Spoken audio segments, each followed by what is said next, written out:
Hola, soy Miguel Ángel Gallardo y vengo a hablar de un problema muy grave que afecta a alguno de los peritos de las listas de la Unión Interprofesional que resultan ser funcionarios moralmente incompatibles con los asuntos en los que venden su opinión.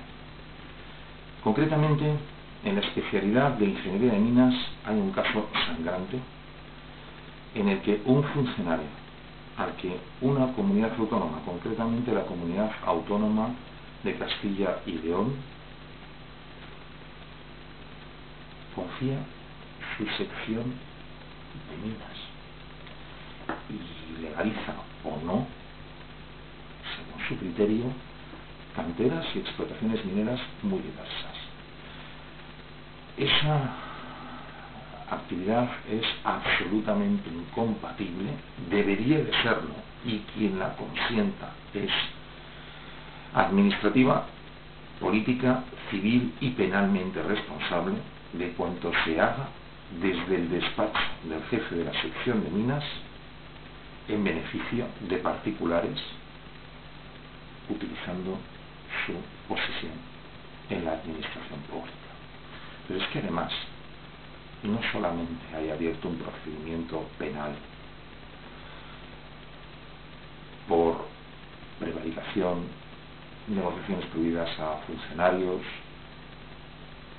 cohecho y otra serie de presuntos delitos, sino que lo que a mí me ocupa y me preocupa ahora es que durante muchos años, al menos desde el año 2003, este funcionario ha estado ofreciendo sus servicios como perito ingeniero superior de minas. Yo también soy ingeniero superior de minas.